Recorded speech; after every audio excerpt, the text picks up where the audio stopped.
বাবার সঙ্গে ঢাকায় যাচ্ছে অনুকূলচন্দ্র স্টিমারে উঠে। ময়মনসিং গোকুলপুরের জমিদার হরিশ্চন্দ্র চৌধুরী মশাই হতেন মায়ের পিসে মশাই। হরিশ্চন্দ্র স্বর্গত হলে জমিদারির মালিক হলেন পিসিমা অমৃত সুন্দরী। পিসিমা মনমোহিনীকে একবার নিয়ে গেলেন গোলকপুরে। শিবচন্দ্র সদ্য রোগ থেকে উঠে বাড়ি বসে আছেন, শুনলেন। বললেন, আমার জমিদারিতে তবে ম্যানেজারি করুক। রানী অমৃত সুন্দরীর মস্ত বড় জমিদারি। ময়মনসিং, ঢাকা, নানা জায়গায় তার এস্টেটের কাছারি। শিবচন্দ্র এসে ময়মনসিং সদর কাছারির ভার নিলেন। তখন বাংলা ১৩০১ সাল। ময়মনসিং কাছারি থেকে কিছুদিন পরে গেলেন সুন্দরপুর কাছারিতে। সেখান থেকে ১৩০৪ সালের দিকে বদলি হয়ে গেলেন ঢাকা জেলায় আমিরাবাদ কাছারিতে। আমিরাবাদে এক নাগাড়ে কাটল প্রায় ১২ বছর। শিবচন্দ্রের অবস্থা তখন ফিরে গেল। রানী মাইনে ঠিক করে দিলেন মাসে ১০৩ টাকা। নজর সেলামি আর বন্দোবস্ত সেলামি ৩ সিকি যাবে এস্টেটের তবিলে, আর ১ সিকি পাবেন শিবচন্দ্র। আমিরাবাদে বদলি হয়ে যখন স্ত্রীকে বাসায় নিয়ে এলেন, তখন রানী বললেন, নিজস্ব হাত খরচ বাবদ মনমোহিনীকে মাসিক ২০ টাকা করে আমি আলাদা দিতে চাই। শিবচন্দ্র বললেন, আর টাকা কি হবে, এতেই তো হয়ে যাবে। কিন্তু রানী ছাড়বেন না, বললেন, ও টাকা আমি আমার মেয়েকে দিচ্ছি, তোমার কি? যতদিন কর্তা চাকরিতে ছিলেন, পিসিমার আগ্রহে মাসিক ২০ টাকা করে নিতে বাধ্য হয়েছিলেন মনমোহিনী। এছাড়া ভেট সওগাতও যথেষ্ট মিলত। তখনকার দিনে খালি হাতে কেউ জমিদারের সঙ্গে দেখা করতে যেত না। বিনা দর্শনীতে জমির মালিকের দর্শন লাভ জমিদারের চোখে অমর্যাদাকর, প্রজার বিচারে রীতি বিদ্রোহ। এ শুধু খোদ জমিদারের বেলাতেই নয়, নায়েব ম্যানেজার সবার বেলাতেই। শিবচন্দ্র এসব নিতে চাইতেন না, বরং ওজোর আপত্তি করতেন, কিন্তু নিতে বাধ্য হতেন। শিববাবুকে নজরানা দিয়ে কেউ দর্শনের খেসারত বলে মনে করত না। ওটা ছিল সকলের শ্রদ্ধার অবদান। বাসা হলো। এবার বাসার কাজকর্মের জন্যে একজন লোক চাই। অমৃত সুন্দরী আগে প্রস্তাব দিলেন। একজন বিশ্বস্ত লোকের সত্যিই দরকার। কর্তার জমিদারি সেরেস্তার কাজ, হরকথাতে বাইরে যেতে হয়। আজ মহাল, কাল কালেক্টরি, পরশু আদালত, তারপর আছে গোলকপুর, আছে সদর কাছারি। হিমায়তপুর বাড়ির বিশ্বস্ত কর্মচারী ভোলানাথ চাকি, আর এক ভাই কোকন। কোকনও দায়ী ঘায়ে দাদার কাজ চালিয়েছে। শিবচন্দ্র একবার হিমায়তপুর এসে কোকনকে নিয়ে গেলেন আমিরাবাদের বাসার জন্যে। শিবচন্দ্র সেদিন সপরিবার স্টিমারে ঢাকা হয়ে আমিরাবাদ যাচ্ছেন। অনুকূলচন্দ্র তখন বছর ৯ বালক। সেদিন বৃহস্পতিবার। মার সেদিন রওনা দিতে ইচ্ছে হচ্ছে না। বললেন, আজ যে বৃহস্পতিবার, আজকে কোথাও বেরুনো ভালো নয়। বললে কি মা? অনুকূলচন্দ্র শুনে আঁতকে উঠল। বৃহস্পতিবারে যাওয়ার কাম সেরে দিলি। মা যখন বলে ফেলেছে, তখন কথা সত্যিই হতে হবে। মায়ের কথা কি মিথ্যে হতে পারে? বালকের হলো এই দৃঢ় ধারণা, কিন্তু দিন বদলানো হলো না। স্টিমারে উঠতে হলো শেষে। স্টিমারে উঠে অদ্ভুত খেয়াল হলো বালকের। মনে হলো, আচ্ছা, স্টিমারটা চলছে কেমন করে? চতুর্দিক ঘুরে ঘুরে দেখতে লাগলো। দেখলো খোলের ভিতরে একটা মস্ত যন্ত্র চলছে। চতুর বালক বুঝে ফেললে ওরই কেরামতিতে স্টিমার চলছে। রেলিং ধরে দাঁড়িয়ে দেখতে লাগলো সব পাঁতি পাঁতি করে। সে তো শুধু চোখ বুলানো নয়, মনের পটে একটা নিখুঁত ফটো তুলে নিলে তার।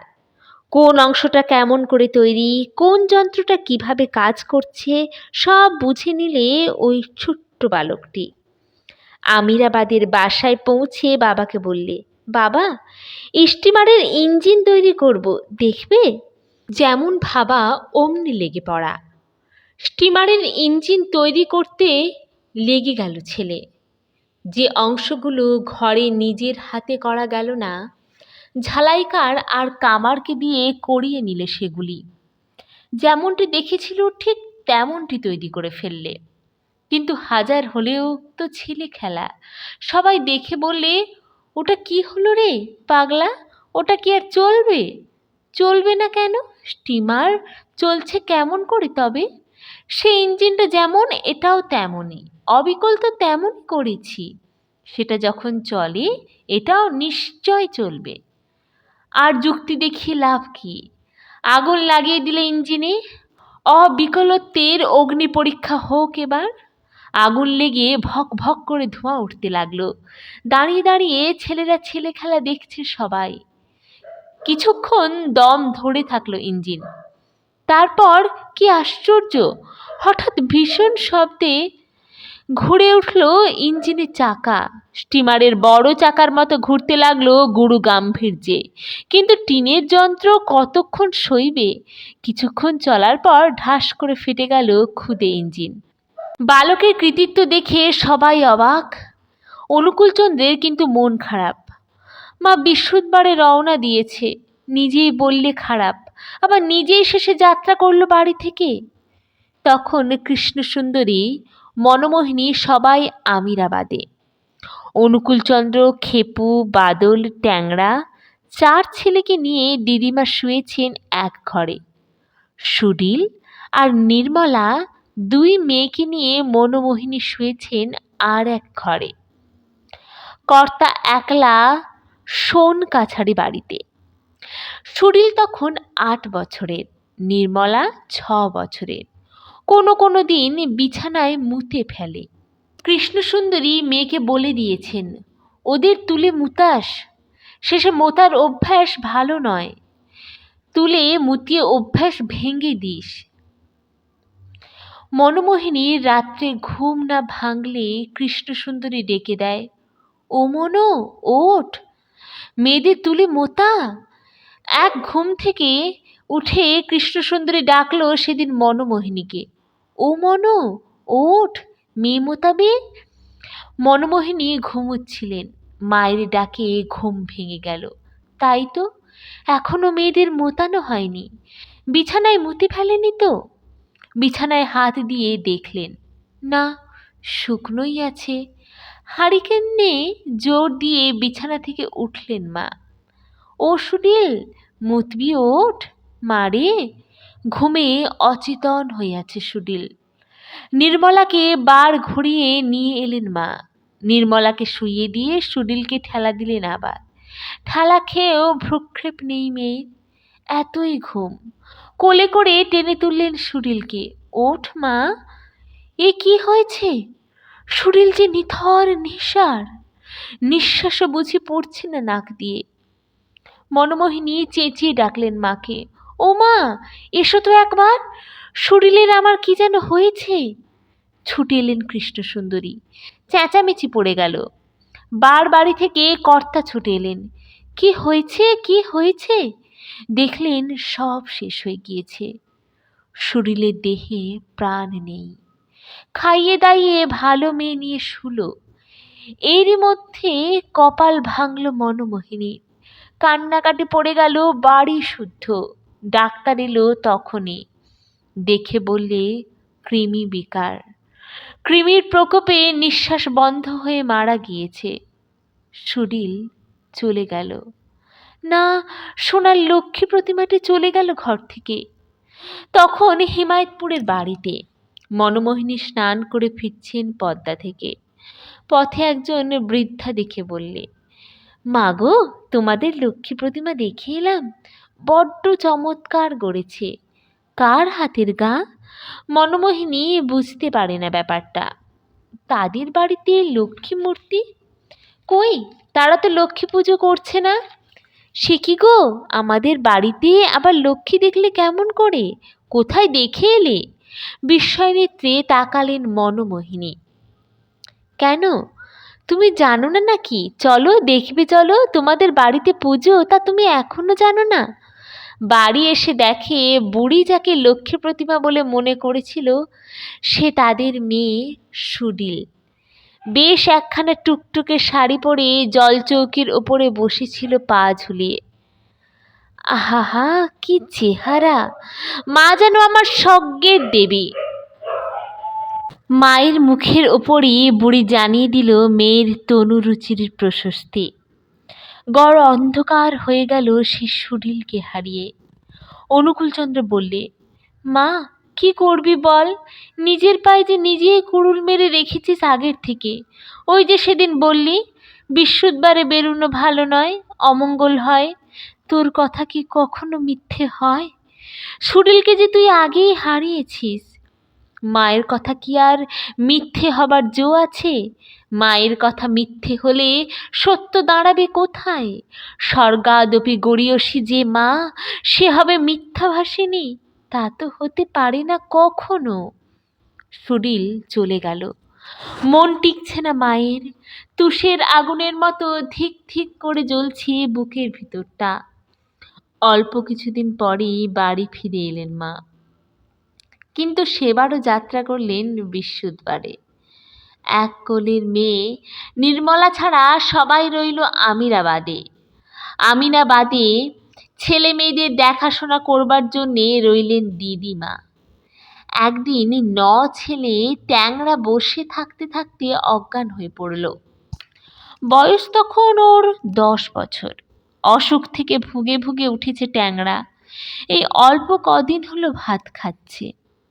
দিদিমা রান্নাঘরে রান্না করছেন, কাছে বারান্দায় বসে খাওয়ার ফরমাশ দিচ্ছে ট্যাংরা। দিদিমা, তোমার হাতের দলা খাবো আজ। সব তরকারি দিয়ে ভালো করে মেখে দেবে কিন্তু। হ্যাঁ দাদু, দেব বই কি, তোমার জন্যেই তো সকাল সকাল রাঁধতে এসেছি আজ। দিদিমা প্রবোধ দিতে থাকলেন রুগ্ন নাতিকে। ও কি রে, পড়ে গেলি যে ট্যাংরা? বসে কথা বলতে বলতেই টলে পড়ে গিয়েছে ট্যাংরা। পড়েও গিয়েছে, জ্ঞানও হারিয়েছে। সঙ্গে সঙ্গে ডাক্তার এলো, পরীক্ষা করলো, ওষুধ দিল, কিন্তু জ্ঞান আর ফিরল না ট্যাংরার। অজ্ঞান অবস্থাতেই বলতে লাগলো, দাদা, হারমোনি বাজাও, শুনবো। অনুকূলচন্দ্র হারমোনিয়াম বাজিয়ে শোনায় ট্যাংরাকে। হারমোনিয়াম বাজানো বন্ধ করলেই যন্ত্রণায় ছটফট করে ট্যাংরা। বাজনা শুনতে শুনতেই চলে গেল নিত্য বাদ্যের ধামে। লোকে বললে ও আর জন্মে নাচ সাধনা করেছিল। আদি শব্দের তান তরঙ্গের সঙ্গে ওর সখ্য। অনেকদিন পরে খবর দেওয়া হলো মনমোহিনীকে। সংবাদ পেয়ে অসহায়ের মতো বুক ভাসালেন চোখের জলে। তার কিছুদিন পরেই ফিরে এলো অনুকূলচন্দ্র। মায়ের অবস্থা দেখে বললে, মা, তুই বিশুদ্ধবারে যাওয়া ছেড়ে দে। বিশুদ্ধবারের জাত মেরে দিয়েছিস তুই। অনুকূলচন্দ্রের বিশ্বাস দাঢ়ে মাতৃবচনকে সত্য হতে হলো। সেই থেকে বিশুদ্ধবারকে অপয়া দিন মানলেন মা। হিমায়তপুর বাড়ির চারিদিকে ভাটের বন। একদিন ভাবলে, এত ভাটের গাছ, এর কোনো গুণ নেই। আচ্ছা, দেখা যাক না একটু পরীক্ষা করে। একটা ভাট গাছের ডগ ভেঙে চিবিয়ে খেলো পাতা সমেত। একটু পরেই আরম্ভ হলো দারুণ পেট ব্যথা আর গা বমি বমি। অভিজ্ঞতার খাতায় টুকে রাখলো ভাট পাতার ভেষজ তত্ত্ব। একদিন এক বন্ধুর পেট ব্যথা হয়েছে ভীষণ। অনুকূলচন্দ্রকে বললে, ভাই, পেটটা কাটছে বড্ড, আর গাটা কেমন বমি বমি করছে। ব্যাস, মিলে গেল নিজের অভিজ্ঞতার সঙ্গে। অমনি বললে, দাঁড়া, ওষুধ দিচ্ছি আমি। তুই ওষুধ জানিস? তার ওই খেলার সাথীটা আবার ওষুধ শিখল কবে? মনের ভিতরে একটা বিষয় বেষ্টিত প্রশ্ন জেগে ওঠে বন্ধুর। হ্যাঁ, তুই দেখ না, তোর ভালো হলেই তো হলো। তখনই গিয়ে কতকগুলো ভাঁট পাতা নিয়ে এসে চিপে রস বার করলে খানিকটা, একটু জলের সঙ্গে মিশিয়ে দিয়ে বললে, এই নে ওষুধ, ধর, খেয়ে ফেল। অবাক হয়ে ভাঁট পাতার রসটুকু খেয়ে ফেলল ছেলেটি। খেয়ে তার পেটের ব্যথা আর গা বমির ভাব কমে গেল 12 আনা। অনুকূলচন্দ্র বললে, দেখ, ওই খেয়ে একদিন পেট ব্যথা করেছিল আমার। সত্যি তো, যাতে পেট ব্যথা হয়েছিল তাতেই পেট ব্যথা সারল।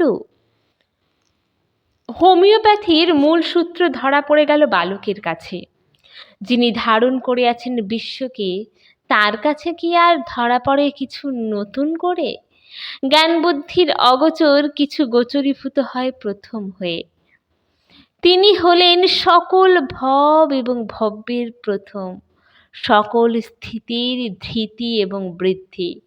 কিন্তু লোকশিক্ষার জন্যে লোকগুরুকেও স্বীকার করতে হয় লোকচরিত্র, মানুষের মতো হয়ে মানুষকে দেখিয়ে দেবার জন্যে, মানব হয়ে মানব তত্ত্বকে মেনে নেওয়া। বশিষ্ঠ জিজ্ঞেস করলেন রামচন্দ্রকে, রাম, তুমি পূর্ণ ব্রহ্ম নারায়ণ, তবে কেন মানুষের মতো কষ্ট ভোগ করছো? রাম বললেন, মানুষের দেহ ধারণ করে স্বেচ্ছায় মানুষ ধর্ম যখন নিয়েছি, তখন মানুষের মতোই সব করতে হবে বই কি। রামকৃষ্ণ তার প্রতিধ্বনি করলেন, নরলীলা করতে এসে ভগবানকে ঠিক মানুষের মতো আচরণ করতে হয়। মানুষ হয়েছেন তো ঠিক মানুষ, রয়েছে সেই ক্ষুধা, তৃষ্ণা, রোগ, শোক, এমনকি ভয়ও। সব দিক দিয়ে ঠিক মানুষ। তাকে চেনাই দায়। পঞ্চভূতের ফাঁদে ব্রহ্ম পড়ে কাঁদে। চিনবে কেমন করে? যে চোখে তাকে দেখবে, সেই চোখে চাই একটু ভক্তি শ্রদ্ধার অঞ্জন। সাধারণের কাছে তার কার্য, ভক্তের কাছে তার কারণ। এ খোঁজে তথ্য, ও দেখে তত্ত্ব। একজন তাকে উড়িয়ে দেবার জন্যে অবিশ্বাসের ঝড় তোলে, আর একজন তাকে দেখবার জন্যে মার্জিত করে রাখে নয়নের সঙ্গে মনও। তাকে অনুভব করবার জন্যে অনুবেদ্য হয়ে থাকে তার ভাবনায়। লোকে যতটুকু তার বোঝে তা লৌকিক, যা না বোঝে তা অলৌকিক। সেতু বেঁধে লঙ্কায় যেতে হবে। সমুদ্রে পাথর ফেলা হচ্ছে, যত পাথর ফেলা হচ্ছে সব তলিয়ে যাচ্ছে। সেতু তবে কেমন করে হবে? মহোদধিকে বাঁধা যাবে কেমন করে? কপিসেনায় সে খবর দিলে হনুমানকে, না, এ কাজ অসাধ্য। পাথর জলে ফেললে তো ডুববেই। ডুবছে? আচ্ছা, এক কাজ করো। হনুমান হুকুম দিলে কপিসেনাকে, পাথরের গায়ে রাম লেখো আর ফেলো। রাম নামে যখন সব হয়, তখন পাথরও ভাসবে। তাই তো, মিথ্যে কথা নয়। এমন সহজ পথটা থাকতে তারা কিনা ঘাবড়ে গিয়েছিল এমন ভাবে। উল্লাসে লাফাতে লাফাতে বিদায় নিলে বানর সৈন্যের দল। পাথরে রাম নাম লিখে সেতু বেঁধে ফেললে সমুদ্রে। যার নামের বলে পাথর ভাসে, তাকেই আবার সৈন্য জোগাড় করে লড়াই করতে হলো। রণে নেমে রীতিমতো রণকৌশলের আশ্রয় নিতে হলো। মানুষের জন্য রেখে যেতে হলো মানসী পদ্ধতি, মানবায়ত্ত কৌশল, মানবিক প্রতিভা। তিনি তো আর মানুষকে তাক লাগিয়ে দেবার জন্য আসেন না, তিনি আসেন মানুষের আদর্শ হয়ে, আচার্য হয়ে, তার ধরা ছোঁয়ার মতো হয়ে। আকাশের সূর্যখানা এসে ধরা পড়ে কালি মাখানো কাঁচের প্রতিবিম্বে। চোখে তার তেজ সইবে না, তাই আশ্রয় নিতে হয় মসি মাধ্যমের। অনুকূলচন্দ্র তখন গোপাল বাবুর স্কুলে পড়ছে। একদিন মনে হলো দোয়াত কলম নিয়ে স্কুলে যাওয়া বড় ঝঞ্ঝাট। কাজটা কেমন করে সহজ করা যায়। একটা খাগের নলে কালি ভরে তাতে শক্ত করে একটা নিব লাগালে, কিন্তু লিখতে গিয়ে দেখে কালি সরে না। একটা বুদ্ধি এলো মাথায়। উপরের বন্ধ মুখটায় আলপেন দিয়ে একটা ছিদ্র করে দিলে দিব্যি লেখা হতে লাগলো। মনে মনে হেসে ফেললে বালক। আরেকটা নিয়ম আবিষ্কার করলো বুঝি নতুন করে। লোক সাধনার দূরবীন লাগিয়ে ধরিয়ে দিলে আরেকটা বিধি বিধৃত নক্ষত্রকে। কি নিয়মই না করেছেন তিনি, যিনি মথুর বাবুকে লাল জবার সঙ্গে সাদা ফুল দেখালেন, সেই রামকৃষ্ণই আবার ক্যান্সারে ভুগে দেহ রাখলেন।